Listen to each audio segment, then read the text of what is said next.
Ada orang Arab Badui datang pada Nabi sallallahu alaihi wasallam, dia mengatakan, "Oh kama qala ya Rasulullah dullana." Ya Rasulullah, tolong tunjukkan pada kami ya amalan basita atau kama qala, amalan yang sederhana yudkhilunil jannah. Yang penting aku bisa masuk surga. Dullani ala amalin basitin yudkhilunil jannah atau kama qala. Ini pintar ini. Modal dikit keuntungan pengen banyak. Enggak usah rumit-rumit ya Rasulullah. Enggak usah yang susah-susah, sederhana aja, yang penting ke surga. Kan intinya surga ya Rasul. Nah, ini orang desa datang ke Nabi, konsultasi. Dulu orang Baduy itu pinter-pinter, banyak sekali hukum-hukum turun karena pertanyaan orang Baduy dulu tuh. Jadi jangan anggap rendah orang desa. Jangan anggap rendah orang desa itu. Ya, keutamaannya banyak. Masya Allah. Orang-orang yang kebanyakan tawadhu, ya kan? Apa adanya, ya kan? Apa adanya itu kan jauh dari riya, jauh dari sombong. Makanya kalau ada orang tinggal di desa sombong, bukan orang desa tuh. Awas ya, karena ciri khas. Nah, kemudian ketaatannya tinggi. Nah, dia tanya tadi seperti itu, maka Nabi ajarkan, kamu cukup sholat saja, wa kama qala. Yang fardu aja. Ya, yang fardu. Tidak perlu kerjakan yang sunnah, kalau pengen cukup ke surga. Yang kedua, puasanya Ramadan aja. Yang ketiga, kalau ada harta lebih, zakat. Udah. Illa antatawwa, kecuali engkau pengen naik di atas level itu. Nah, kemudian jaga diri dari maksiat. Tiba-tiba orang itu komen begini, ya, komen dia. Ya Rasulullah SAW, au kama qala, saya akan kerjakan yang itu dan saya akan jauhi maksiat. Ya kan? Fantalaqa, dia pergi. Lalu Nabi komen, perhatikan komen Nabi ini. Itu langsung like kemudian subscribe. Kata Nabi itu gini, ya. Aflaha in sadaqa au dakhalal jannata in sadaqa. Kalau dia komitmen pada perkataannya, dia berpotensi masuk surga. Berpotensi masuk surga, ya kan? Tapi surganya kan nggak disifati, artinya surga standar yang biasa aja. Ya, ke surga. Tapi surganya apa? Yang standar. Standar-standarnya tetap surga. Yang kenikmatannya ma la 'ainun ra'at wa la udhunun sami'at wa la khatara 'ala qalbi bashar. Tapi orang ini, lihat perkataannya, saya akan jaga yang fardu itu, saya nggak bisa kerjakan yang sunnah tambahannya, tapi saya akan jaga diri dari maksiat. Perhatikan, catat kalimat ini. Ya, saya kerjakan yang fardu, saya tidak tambah dengan yang sunnah. Tolong dilihat asbabul wurudnya, jangan cuma sampai situ, paham ya? Karena tinggalnya di mana tadi? Desa Baduy. Orang Baduy Arab, desa Arab beda dengan desa kita. Baduy di Arab itu artinya tinggalnya di padang pasir. Sudah pernah ke padang pasir belum? Nah, padang rumput kan sudah pernah kan? Kemarin kita ke bukit ke atas kan padang rumput, sapi banyak, ya kan? Makan rumput di mana aja, nyebar. Kita baru datang dia udah lewat, lirik sama Sidki. Oh, gitu kan? Lewat lagi tuh. Padang rumput, rumputnya banyak. Di padang pasir cari sapi, nggak ketemu. Nggak ketemu. Kenapa? Karena medannya tidak mudah, nggak sama. Kalau sudah badai, itu pasir bisa pindah, bikin gunung di tempat lain. Tuh. Saya pernah tuh ke Sahara itu, naik ke atas itu nggak mudah. Ban, mobil besar, sebagus-bagusnya, dikempesin dulu buat ke atas. Ban dikempesin tuh buat naik ke atas. Ya kan? Yang nggak kempes cuma unta naik ke atasnya.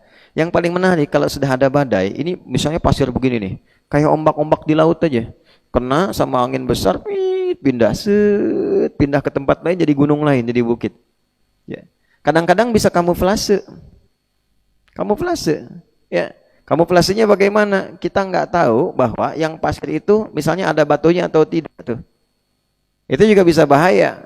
Kalau tahu-tahu lompat, ternyata yang ditutup oleh pasir itu batu. Kan? Itu nggak mudah. Kemudian kalau dingin betulan. Sudah dingin, ada badai. Tinggalnya nggak mungkin bikin rumah tembok kayak begini. Pasti bikinnya tenda. Karena supaya bisa pindah-pindah nomaden. Kalau ini ada bahaya, pindah tempat lain. Bikin tembok ngangkutnya gimana? Ya kan? Kalau semua dibikin ya hilang padangnya, hilang pasirnya. Sehingga apa yang terjadi? Mau tahajud tidak mudah. Mau puasa, ya kan? Wah, tiap hari puasa nggak dapat apa-apa. Mau sholat sunnah, begitu mau sunnah ada badai misalnya. Tidak mudah medannya. Karena itu dia memutuskan, saya akan konsisten dengan amalan saya. Yang penting saya kerjakan benar, tapi saya nggak bermaksiat. Tuh. Kenapa? Karena sekali dikerjakan maksiat pindah, sudah targetnya minimalis, maksiat habis. Itu maksudnya.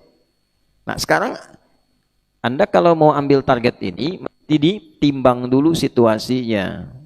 Sama enggak tempatnya dengan yang tadi? Sifat kedua dengan maksiat, misalnya, sifat keduanya.